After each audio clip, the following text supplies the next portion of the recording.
What's up, guys?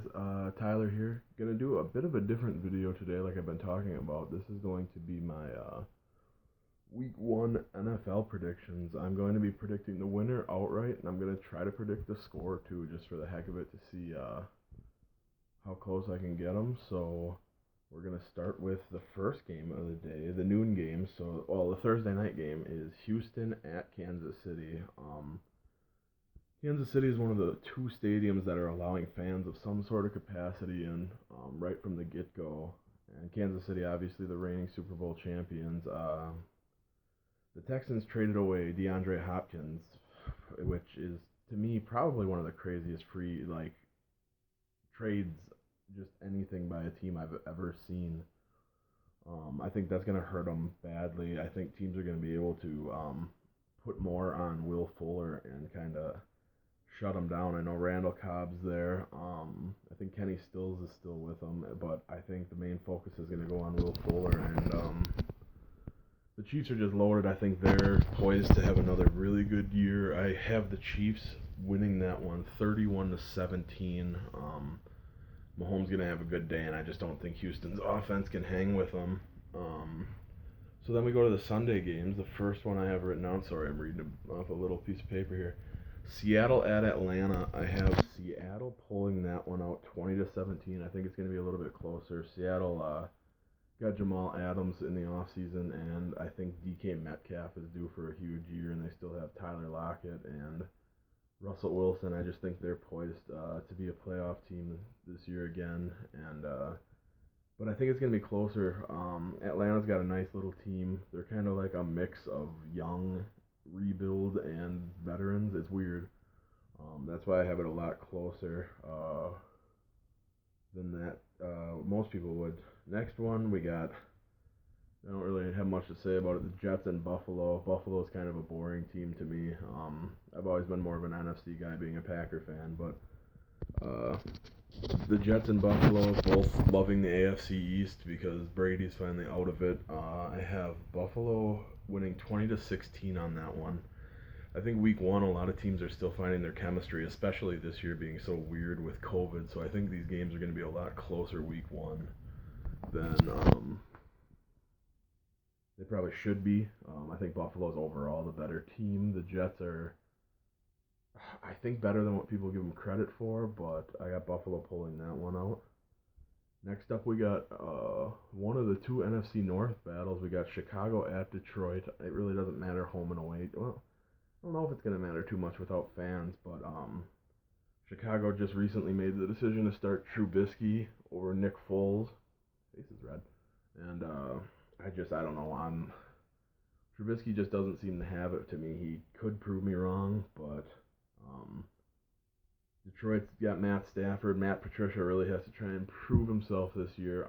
Guy from Detroit, I think people should look out for. I think tight end T.J. Hawkinson's in for a big year after being hurt some of last year. I have Detroit winning that 24-21. I think a lot of people would probably go with the Bears because they still have a pretty decent defense, but I think Detroit can squeak that one out. I'm going to save the Green Bay game for last, seeing as how I'm a Packer fan, so I want to save that one for the end. Coming up next is my upset of the week one. Miami at New England. New England obviously going out and getting Cam Newton after letting Brady go.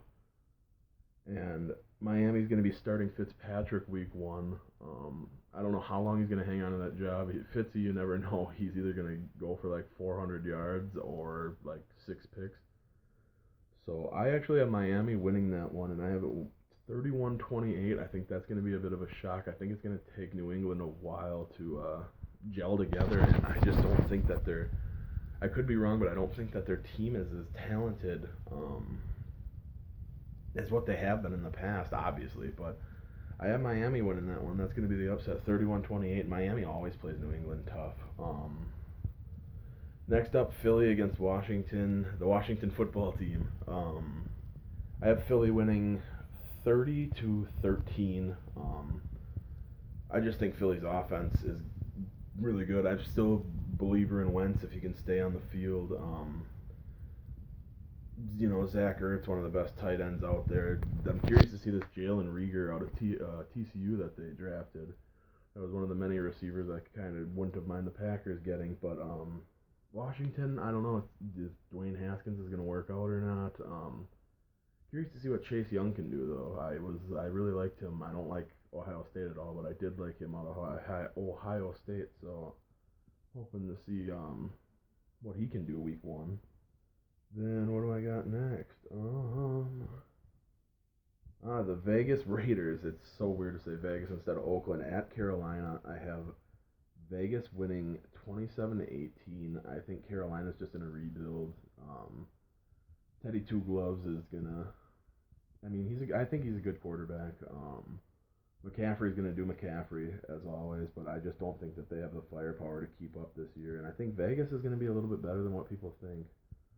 That one's gonna. They got pretty decent offense. I think they drafted Henry Ruggs and they have Darren Waller, good tight end, and Josh Jacobs, who I think is gonna be a top 5 running back this year. That's just my personal prediction, and I think that's gonna be 27-18. I don't know if I said that or not, but sorry, I keep looking over here. I got just a little like script, I guess you want to call it, written down. So. Next game, I really don't have a lot to say about. This is going to be the other game that there's fans at. It's Indianapolis at Jacksonville. I don't think it's going to make a difference. I think Jacksonville is going to be the worst team this season. I actually really like Gardner Minshew. I hope he plays well, but I just don't. His offensive line is terrible. I don't think that they have any weapons, really. I mean, they have Chark. I like him. But I don't think they have the weapons to keep up. Indianapolis is going to be one of my dark horses to make it quite a ways this year. They have a really good defense, and Phillip Rivers to sling the ball around. He's a gunslinger, so I think T.Y. Hilton, as old as he is, could have a huge year. And I think Jonathan Taylor, I mean, I'm a Badger fan, but I think he could be a back that catches a lot of people by surprise this season. So I have the Colts winning that one 24-10. Not much else to say. Cleveland, Baltimore, one of those teams that's poised to make another deep run. Lamar Jackson is fantastic. Really curious to see what J.K. Dobbins can do. I have them beating Cleveland 38-27. Cleveland is Cleveland. I don't think Baker Mayfield's the answer. I think Odell's been overrated the last 3 years or so. I just don't have a lot of positive things to say about Cleveland, other than their fans, which aren't going to be at games for a while, but their fans are really devoted. Next up is the afternoon games now starting. We got the LA Chargers at the Bengals. The Joe Burrow experience starts against Tyrod Taylor or Justin Herbert. I don't know who was named the starter. I think it was Tyrod, but I have Cincinnati pulling. I don't know if that's a mini upset or not, but I have them gonna beat the Chargers 20-17. Just gonna give Burrow the rub here over Tyrod, even though he's experienced. I don't know. I have a feeling about the Bengals in that one. Next up is Tampa at New Orleans. New Orleans is my pick. Nope, they're not. They're my pick to go to the NFC Championship game this year against a team that I haven't mentioned yet. But Tampa, obviously, everybody knows about Tampa's situation with Brady and every free agent under the sun they've signed. I don't know how they have just crazy amounts of money, but I think Tampa's going to be a little bit not as good as what people think this year. I think I had them going like 8-8 or 9-7 and missing the playoffs. New Orleans is an extremely talented team, and I have them beating Tampa 27-19. I think Tampa's going to have some good games, but I think it's going to take them a while to gel together. Just kind of my predictions. Next up is Arizona against San Francisco. Both of these teams I think are going to be good this year. Obviously San Francisco, but I think Arizona's going to take a lot of people by surprise. They got a nice little team there, especially getting Nuke now. Kyler Murray's due for a huge year, I think. I really like the way he plays. I don't think there's going to be any sophomore slump with him, and I think they have a chance. Unfortunately, they play in the West, but they have a chance to have a pretty decent record this year, and San Francisco is actually my Super Bowl winner this year for predictions. I just don't see, their defense is extremely good, and I know there's some questions at Garoppolo, but I think their offense is pretty decent, and I don't know, I don't see anybody stopping them. I think they're my Super Bowl pick, as much as that pains me to say. But I have this one close. I think, like I said, I think a lot of these games are going to be close early. I have San Francisco beating Arizona 31-27 in the last minutes of that game, pulling something out. So now we're going down to Sunday night's game, which is Dallas against the Rams. Can Dallas finally put it together and make a run?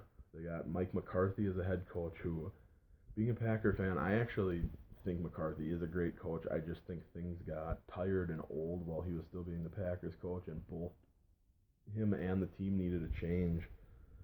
Okay, I'm still going. I have Dallas, the Rams. I don't know what to think about them. I don't know what to think about Goff. I actually thought he was the better of the two quarterbacks to come out of that draft with Wentz. Um, I just don't know how to feel about them as a team. I have Dallas winning that one 25-13. I don't know. I don't know how to feel about the Rams. I think it was kind of just a gut feeling with Dallas. I think they're going to have a good year. And now we got the two Monday night games. The first one being Pittsburgh at the Giants. Be curious to see what Daniel Jones can do. He's got kind of a young team around him. See if he's going to improve or decline a little bit in his second year. Pittsburgh has a really solid team. T.J. Watt's the man. I think he needs a little bit more respect than he gets.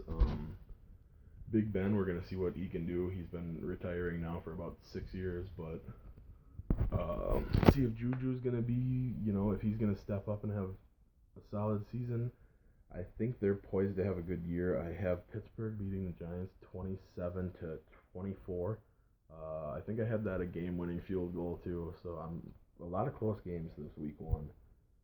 And then the last game of the night is Tennessee at Denver, and I think this is going to be another close one. I think with being in Denver with the elevation, I think it could be a bit of a shootout.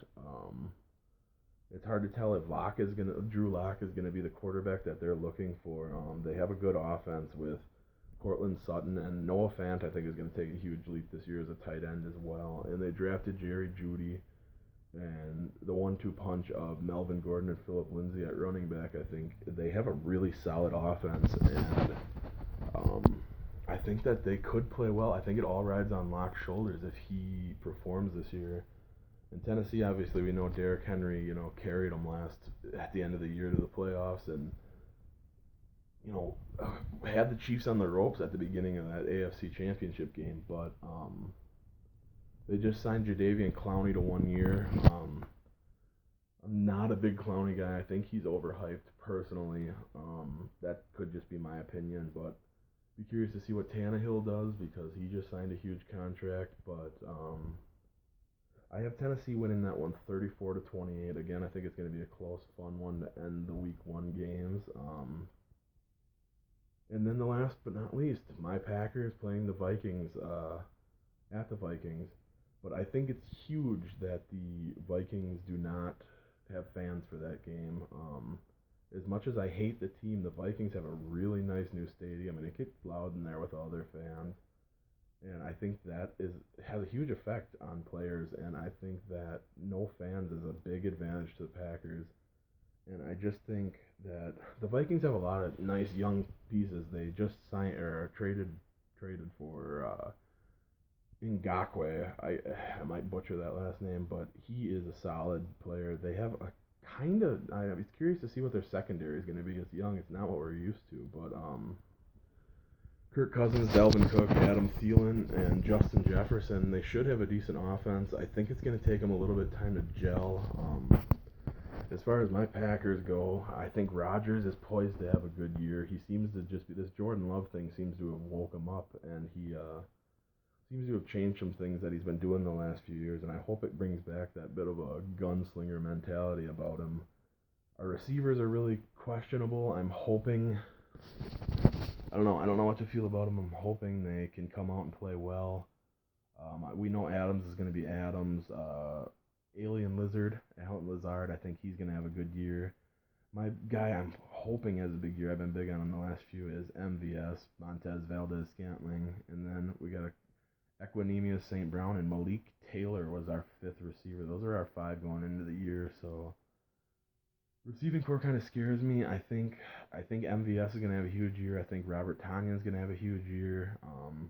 Defensively, I think we're great with Jair, Kevin King, Adrian Amos, the Smith brothers, Kenny Clark. I think Rashawn Gary's due to have a big year. Everything I've heard about him, he's just been putting in a ton of work and improving his game, so he's just not bull rushing at the quarterback every play and wearing himself out. He's been working on techniques and things. And last year we kind of feasted on the Vikings offensive line, and I think it's going to be lot of the same. Frazzle Kirk Cousins, and I have the Packers winning this one 23-17. I think it's still going to be a close game just because they seem to always be, but I do think right now the Packers still have the North. The Vikings are a very talented team, but I think the Packers squeak it out, and it's going to be 23-17. And I'd put my Packers at 1-0. So let's hope so. Now going down the line, my winners are Kansas City, Seattle, Buffalo, Detroit, Green Bay, Miami, Philly, Vegas, Indianapolis, Baltimore, Cincinnati, New Orleans, San Francisco, Dallas, Pittsburgh, and Tennessee. So we're gonna see how that works out, and yeah, that's it for the week 1 picks. Hopefully, some people watch this and can share their thoughts with me. Yep.